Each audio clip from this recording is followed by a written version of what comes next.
2003년에 출판된 책 중에 이제 지선아 사랑해라는 책이 있습니다. 이게 신앙 서적이고 이제 실제로 일어난 어떤 사건을 바탕으로 한 그런 간증 성격의 에세이의 책인데, 제가 기억하기로는 이제 교회 안에서 신앙 서적으로도 이제 굉장히 이슈가 되고 또 많이 주목을 받았지만, 일반 서점에서도 이제 베스트셀러 코너에 이렇게 올라갈 정도로 또 이렇게 또 많이 주목을 받았고 관심을 받았던 책으로 기억하고 있습니다.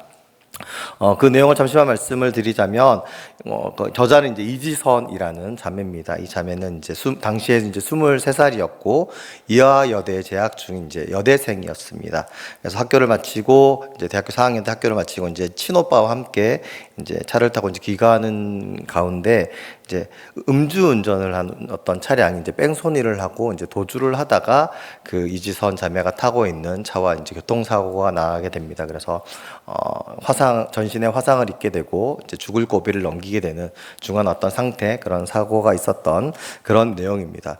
하지만 이제 그때 2000년도쯤에 일어난 그 사건인데, 2003년에 이제 책이 출판되기까지 이 이지선이라고 하는 자매가 오랜 이제 투병 생활 가운데 믿음의 힘으로 또 가족들의 어떤 위로와 격려의 힘으로 무사히 이제 살아나게 되었고 또 생활하게 되었다는 그런 내용이긴 하지만, 사고가 워낙 컸기 때문에 이전으로는 돌아갈 수 없는 그런 상태였고, 특별히 이제 여대생, 이제 20대 초반의 여성이었는데 전신 화상을 입어서 이제 외모도 이전과는 많이 사뭇 다른 모습이 되어서 더 많이 좀 이슈가 되기도 했고 또 관심을 끌었던 그런 내용입니다.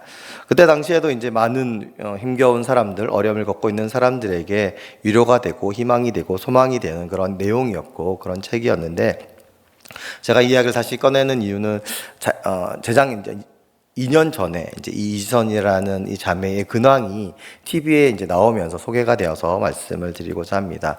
2년 전에 이제 유퀴즈라고 하는 프로그램에 이제 출연을 했는데, 이때 이 이지선이라는 자매가 출연을 해서 자신의 근황을 얘기했을 때 이제 졸업한 23년 만에 모교 이제 이화여대 사회복지학과 교수로 이제 임용이 됐다는 그런 이슈를 가지고 이제 출연을 해서 그때 일을 다시 한번 이야기하고 또 여러 가지 지나왔던 삶의 모습들을 이제 나누었는데, 그때 영상이나 이제 그때 모습, 뭐 과거에도 그렇지만 또 그 지내온 시간들도 그렇지만 그렇게 끔찍하고 힘겨운 사고를 겪고 또 그런 일들을 겪었음에도 불구하고 또 긍정적이고 밝은 모습으로 많은 어떤 희망의 아이콘과 같은 그런 역할들로 이제 뭐 간증도 많이 하고 여러 가지 활동들을 했었는데, 시간이 23년이 지난 이후에 또 하나님의 어떤 부르심과 뜻하심이 있었겠지만 정말 열심히 자신에게 주어진 삶을 살아서 정말 교수가 되어서 이제 모교로 돌아가는, 물론 이제 교수라고 하는 그 직업 자체도 이제 뭐 인정받고 칭찬할 만한 또 부러워할 만한 좋은 성공이라고도 할 수 있겠지만, 뭐 그것과 상관없이 그 오랜 시간 동안 여전히 동일한 믿음을 가지고 하나님과 동행하는, 그래서 그 힘겹고 어려웠던 시간이 오히려 이제 그 자매의 인생을 망가뜨린 것이 아니라 또 그럼에도 불구하고 하나님의 계획하신 가운데서 주어진 삶을 열심히 살았고 또 그 삶 가운데 하나님이 보여주시고 또 역사해 주신 놀라운 일들, 그래서 더 큰 희망과 소망의 어떤 모습으로 살아가고 있는 그런 모습이 인상 깊어서 지금도 잘 지내고 있는 그 모습들을 한번 나누고 싶었습니다. 오늘 이제 본문의 말씀은 이제 예레미야서의 말씀입니다. 예언자 예레미야와 또 그 활동이 기록되어 있는 예레미야서는 총 52장으로 되어 있습니다. 그런데 이 예레미야서가 좀 읽기가 쉽지가 않습니다. 예언서 중에서도 좀 분량이 많기도 하지만 좀 특별히 가지고 있는 특징 때문에 읽기가 어려운 부분도 있습니다. 또 하나는 또 많은 저희 교회에 다니는 어떤 많은 크리스천들, 성도님들도 특별히 이제 뭐 이사야나 뭐 예레미야나 그 뒤에 12소 예언서 같은 부분들을 그렇게 즐겨 읽거나 좋아하지 않는, 좀 다소 불편해하시는 그런 모습들을 종종 보게 됩니다. 뭐 너무나 이해가 되는 부분이긴 하지만 그 안에 기록되어 있는 내용들이 주로 이제 이스라엘 민족을 향한 하나님의 심판과 징계와 경고의 내용들이니까 뭐 긍정적인 내용, 밝은 내용들보다는 다소 어두운 내용들, 또 읽으면 무서운 내용들, 그런 내용들이 많아서 예언서에 있는 내용들을 읽는다거나 또 그 본문으로 이제 말씀을 전하는 걸 그렇게 이제 뭐 싫어하신다라기보다 것보다는 좀 불편해하신다라는 느낌을 많이 받는데, 특히 이제 예레미야서에는 거진 대부분 이 예레미야가 전한 하나님의 진노의 말씀, 경고의 말씀으로 기록되어 있기 때문에 읽기가 꽤 까다로운 책입니다. 또 하나는 이 예레미야서가 총 52장인데 시간 순서대로 기록되어 있지 않습니다. 1장부터 52장까지 그냥 쭉 예레미야가 하나님께 받은 말씀 아니면 예레미야 행적이 순서대로 딱 기록되어 있으면 읽기가 참 편할 텐데, 그렇지가 않은 점이 또 예레미야서를 읽기에 어려움을 주는 요소 중에 하나입니다.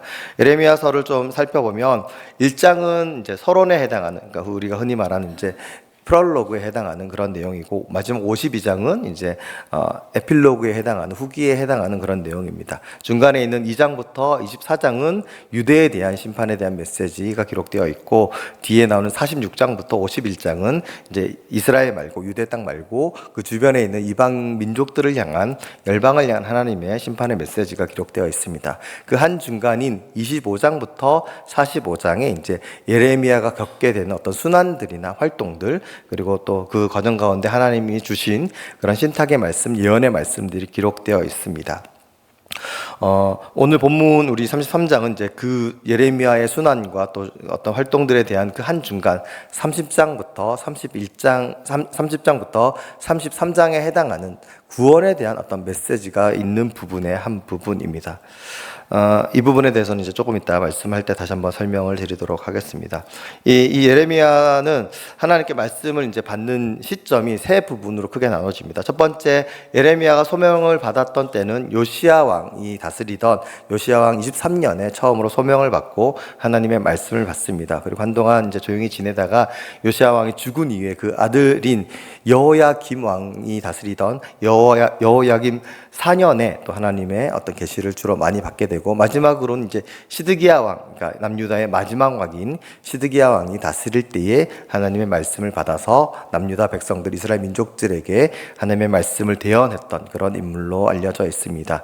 예레미야의 별명은 이제 눈물의 선지자라고 알려져 있습니다. 그만큼 그의 인생은 많은 어려움이 있었고 괴로움이 있었습니다.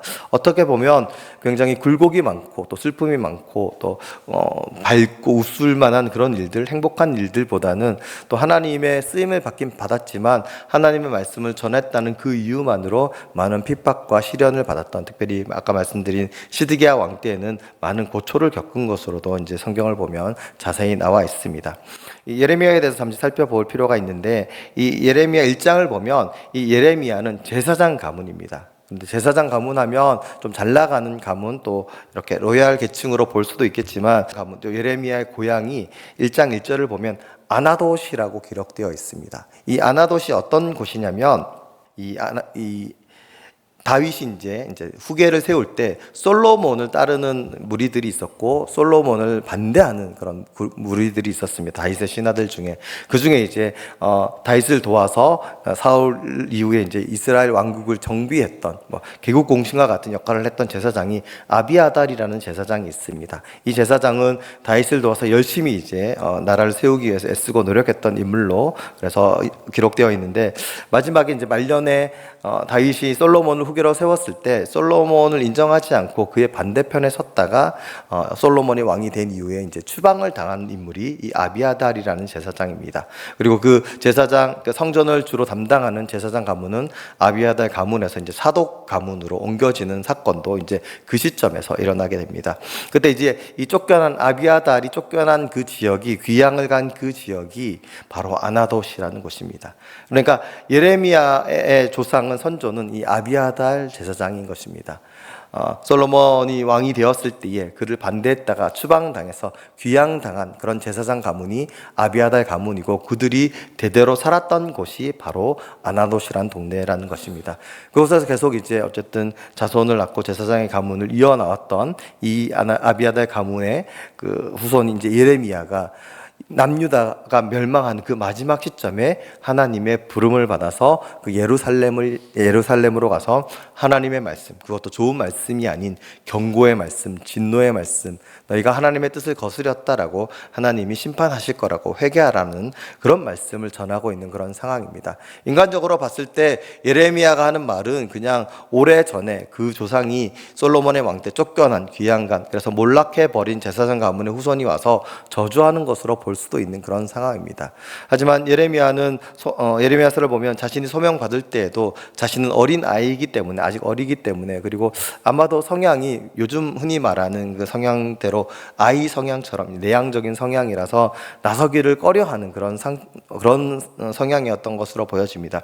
그런 예레미야가 하나님의 어떤 강권적인 역사하심과 콜링에 따라서 예언자로 부름을 받았고, 또 하나님이 주신 말씀이 거의 대부분이 부정적이고 저주에 대한 경고에 대한, 물론 그것이 당시 예루살렘을 포함한 남유다의 모습이었기 때문에, 하나님을 반역하고 하나님의 뜻대로 살지 않은 모습이었기 때문에 전한 것이긴 하겠지만, 아무도 그 말씀을 그렇게 달갑게 듣지 않고 또 하나님의 말씀으로 인정하지 않는 그런 세월을 살았던 것이 예언자 예레미야의 인생이었습니다.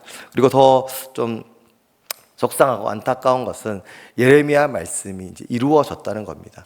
하나님의 말씀대로 예레미야 생전에 예루살렘은 바벨론에 의해서 함락되게 되고 남유다는 주전 6세기에 멸망하게 됩니다. 그래서 예레미야의 말씀, 예레미야를 통해 하나님이 전해진 그 말씀이 분명히 성취되었지만, 그로 인해서 오히려 많은 민족들로 인해서, 동족들로 인해서 또 핍박을 받고 또 괴롭힘을 당했던 것이 예레미야의 인생이고, 성경에 기록되어 있는 그의 말년을 보면 결국 반란군들과 함께 애굽으로 피신한 것으로, 그렇게 많은 이스라엘 이주민들과 함께 애굽으로 피신한 것으로 성경에는 기록되어 있습니다. 그러니까 예레미야의 일생만 놓고 봤을 때는 그는 분명 하나님의 부르심을 받았고 하나님께 쓰임을 받았지만, 그 자신의 개인의 인생으로 봤을 때는 다소 좀 슬픈 인생, 힘겨운 인생, 고달픈 인생을 살다가 또 그 인생을 마감한 것으로 보여지는 인물이 바로 이 예레미야입니다. 오늘 본문을 보면 1절에 이렇게 되어 있습니다. 예레미야가 시대 뜰에 갇혀 있을 때에, 이때는 시드기야 왕이 다스리던 그때입니다.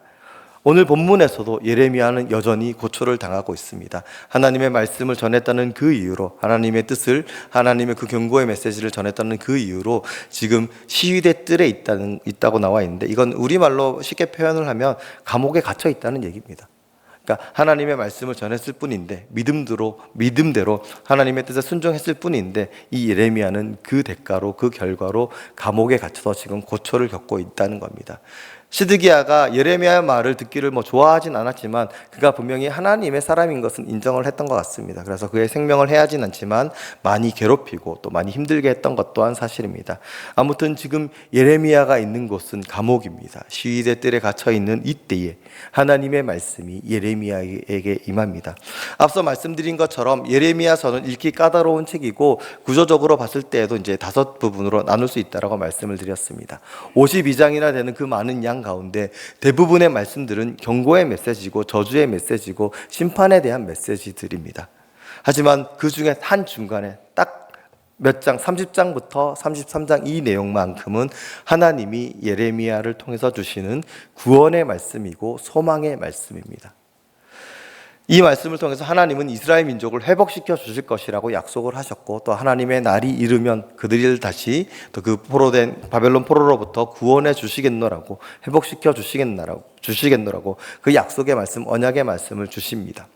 하지만 예레미야 입장에서는 안타깝게도 예레미야 생애에서는 성취되지 않은 말씀이지만, 아무튼 70년이 지난 그 이후에는 분명 하나님이 예레미야의 입술을 통해서 약속하신 대로 이스라엘 민족을 바벨론으로부터, 포로로부터 자유롭게 하시고 다시 고국으로, 예루살렘으로 돌아오게 하시는 응답의 역사하심을 남겨주십니다.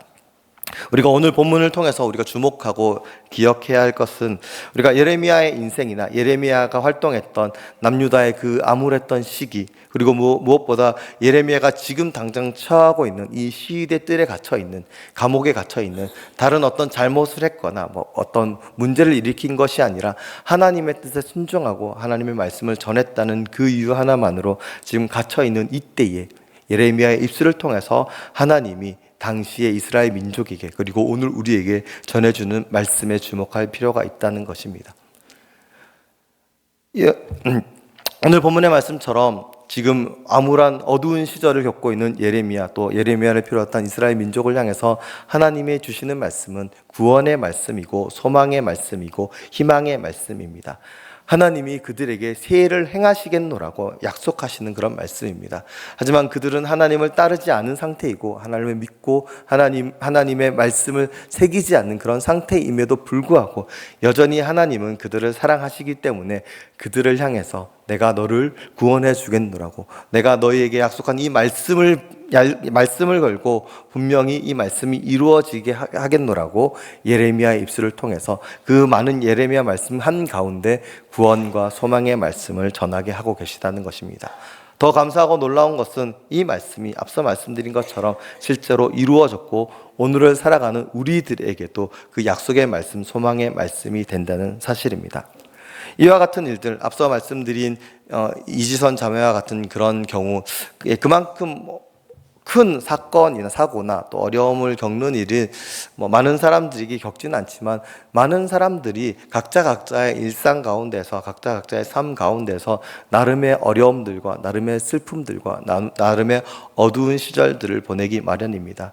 그만큼 충격적이고 정말 이해할 수 없는 일은 아닐지 모르겠지만 우리들이 살아가는 삶의 현장 가운데서 우리들이 마주하는 많은 일들 가운데 꽤 많은 일들이 이해할 수 없는 일들도 있고 의미를 알 수 없는 일들도 있습니다. 그래서 믿음을 가진 우리들은 하나님을 찾습니다. 하나님께 부르짖습니다. 하나님, 왜 내가 이런 어려움을, 왜 내게 이런 시련을, 왜 내가 이런 예상하지 못한 곤란한 상황 가운데 어두운 순간들을 보내야 합니까? 내가 무슨 잘못을 했습니까? 아니면 나는 특별히 하나님 앞에 범죄하지 않은 것 같은데 무슨 이유로 나에게 이런 시련과 고난과 어려움을 주십니까? 라고 하나님께 부르짖고 하나님의 뜻을 구하는 모습들이 우리들의 모습입니다. 하지만 적지 않은 경우에 하나님이 즉시 대답해 주시거나 즉시 알게 해 주시지 않는 경우들이 많아서 우리는 너무나 답답해서 하나님 앞에 하나님 이유를 알고 싶습니다. 하나님의 뜻을 알려주십시오. 혹시 내가 무언가를 잘못했다라고 한다면 하나님 깨닫게 하여 주시고 회개하게 하여 주십시오라고 이렇게 거듭거듭 하나님을 찾지만 하나님이 대답하시지 않거나 하나님이 침묵하시는 경우들을 우리는 종종 겪게 됩니다. 그런 순간들은 우리들의 일상 가운데서도 많이 있지만 성경을 보면 많은 믿음의 사람들에게도 동일하게 그런 일들이 나타나는 것을 보게 됩니다. 오늘 본문의 예레미야도 이제 그런 일들을 겪은 대표적인 인물입니다. 그리고 그뿐만 아니라 출애굽했던 그런 출애굽 당시에 이스라엘 민족이 애굽에서 노예와 같은 생활을 할 때 그들도 하나님께 부르짖었습니다. 하나님, 왜 우리가 이곳에서 이런 노예와 같은 생활을 해야 합니까? 우리가 무엇을 잘못했기에 이방 나라에 와서 이렇게 순환과 고초를 겪어야 합니까? 그렇게 부르짖을 때에 그 당시에는 하나님은 응답하시지 않는 것처럼 보였습니다. 하지만 하나님은 그때도 여전히 그들의 부르짖음을 들으셨고 그때도 여전히 일하고 계셨습니다. 하나님은 그때에 모세의 아버지와 어머니를 만나게 하셨고 그 이후에 모세가 태어나게 하시고 모세가 바로의 왕궁에서 장성해지는 그 오랜 시간 동안 여전히 이스라엘 민족들은 하나님이 침묵하고 계시다라고, 하나님이 우리의 기도를 듣지 않는다라고 생각하고 계속해서 하나님을 부르짖거나 또 누군가는 원망하며 답답함에 가슴을 치고 지냈을 것입니다. 그뿐만이 아닙니다. 다윗 왕의 경우에도 다윗은 분명 하나님이 택하시고 하나님 보시기에 합당한 인정받는 믿음의 사람이었지만 그의 젊은 시절은 많은 고초와 많은 고난을 겪어야 했습니다. 그 이유를 알 수 없는 어떤 사울의 시기함과 미움도 있었고 또 그런 목숨의 위협들을 받는 순간순간들 가운데서 결국 다윗은 피난자, 도망자의 신세로 여기저기 떠돌아다녀야 했습니다. 하지만 다윗이 나중에 왕국을 세우고 하나님의 사람으로 쓰임 받을 때에 가장 강력한 우군들, 가장 충직한 신하들은 다윗이 피난 다녔던 그 아둘람 굴에서 만났던 사람들이 결국은 다윗의 조력자들이 되었고 다윗의 충직한 신하들이 되었음을 우리는 성경을 통해서 확인할 수가 있습니다.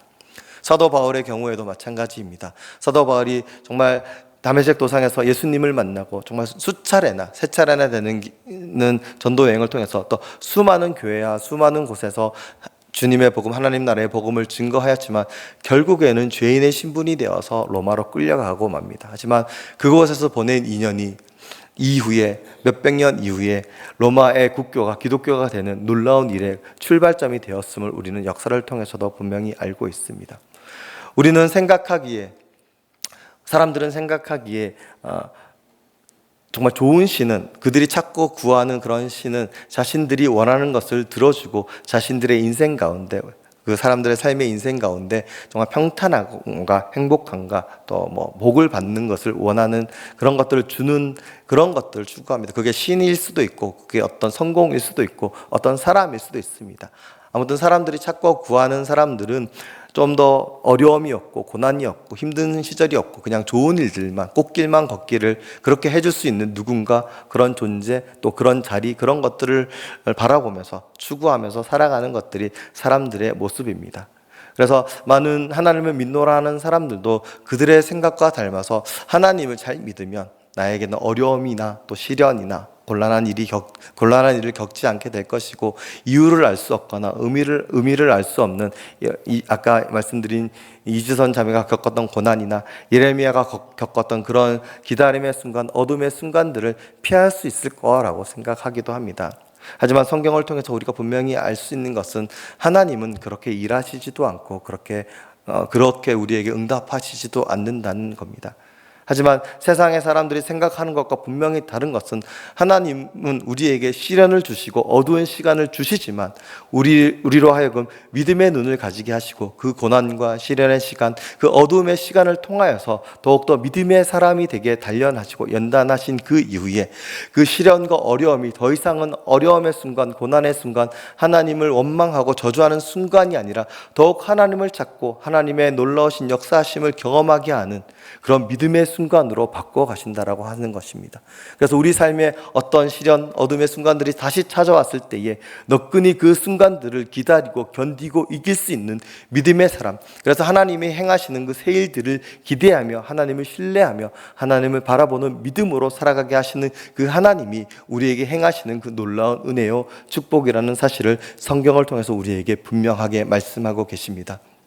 오늘 본문에서도 분명히 예레미야는 감옥에 갇혀 있습니다. 시위대 뜰에 갇혀 있습니다. 우리들의 삶 가운데서도 예레미야와 같이 시위대 뜰에 갇혀 있는 우리들의 형편과 상황들이 있을 수 있습니다. 왜 내게 이런 일이 찾아왔는지, 내가 무엇을 잘못했기 때문에 이런 어려움을 겪게 되는지, 내가 겪고 있는 고난과 아픔과 슬픔, 이 어두움의 순간이 어떤 이유로 아니면 내가 무엇을 잘못하지 않았다 할지라도 이 일을 통해서 내게 어떤 유익이 있고 어떤 의미가 있는지조차 알 수 없어서 하나님께 찾고 하나님께 부르짖지만 그 하나님마저도 응답하시지 않고 듣지 않으시는 것처럼 답답한 순간들을 보내는 것이 우리들의 어떤 일상의 모습들 가운데 있습니다. 하지만 그런 순간에도 여전히 하나님을 바라보고 하나님이 주신 그 말씀을 붙들고 또 하나님이 이미 우리에게 역사하시고 이루셨던 것들을 기대하면서 하나님이 우리의 부르짖음을 들으시고 우리에게 행하실 놀라운 일들을 새로운 일들을 행하실 것을 믿는 그 믿음으로 하루하루를 살아갈 때 우리 앞에 문제들은 더 이상 문제가 되지 않고 우리 안에 어둠의 순간들은 밝은 아침을 기다리는 새벽녘과 같은 그런 순간들이 되어 갈 것입니다. 하나님은 우리에게 새 일을 행하신다라고 오늘 분명히 말씀하셨습니다. 나라가 멸망해 가는 그 어두운 시기에 또 그 말을 전했던 하나님의 사람이 이유 없이 억울하게 감옥에 갇혀 있는 그 순간에 하나님이 예레미야에게 주신 말씀이 오늘 본문의 말씀입니다. 이를 행하시는 그 하나님께서 그것을 만들어 성취하시는 하나님께서 그의 이름을 걸고 자신의 이름을 걸고 여호와라 이름하시는 분이 우리에게 약속하신 말씀이 너는 내게 부르짖으라 내가 내게 응답하겠고 내가 알지 못하는 크고 은밀한 일을 내게 보이리라라고 분명히 약속하셨습니다. 그리고 하나님은 그 말씀을 이스라엘 민족에게 분명히 응답해 주셨고 오늘을 살아가는 우리들에게도 동일하게 응답해 주고 계십니다. 우리가 또 한 가지 잊지 말아야 할 것은 하나님은 분명 우리에게 새 일을 행하신다고 약속하시고 그 일을 지금도 이루어가고 계십니다. 분명 하나님의 때에 하나님의 방법으로 그 일들을 이루어 가실 것입니다. 하지만 우리가 잊지 말아야 할 중요한 한 가지는 하나님은 우리를 통해서 그 새 일을 이루어 가신다는 것입니다.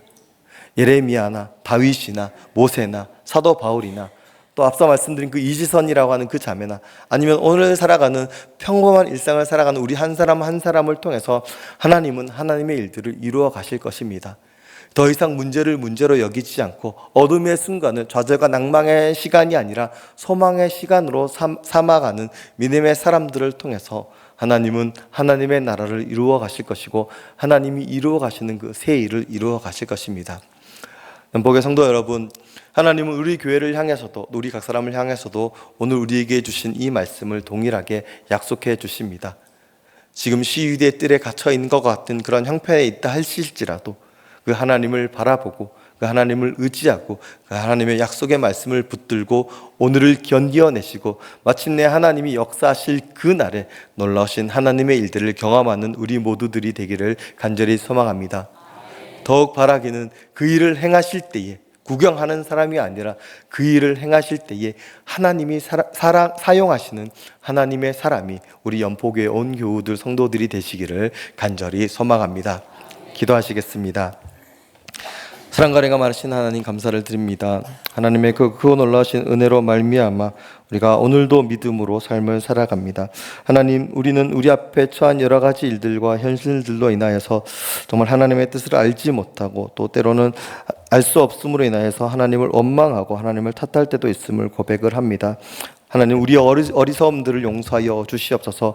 우리가 당장에 있는 문제들을 바라보는 것이 아니라 우리를 에워싸고 있는 어둠들을 바라보는 것이 아니라 우리에게 약속하신 그 말씀 그리고 그것을 이루어 가시는 하나님을 바라보는 믿음을 허락하여 주시옵소서. 또한 우리가 그 믿음으로 살아갈 때에 하나님께서 우리를 붙들어 주시어서 정말 하나님이 행하시는 그 일 가운데 우리가 쓰임받는 믿음의 사람들이 되게 하여 주시옵소서. 어둠이 더 이상 어둠이 되지 않도록 우리가 겪고 있는 고난과 시련이 더 이상은 고난과 시련이 되지 않도록 하나님이 함께 하심으로 충분히 견디고 이기고 승리할 수 있는 우리가 되게 하여 주셔서 하나님이 일하실 때에 하나님께 온전히 쓰임받는 주의 사람들이 되게 하여 주시옵소서.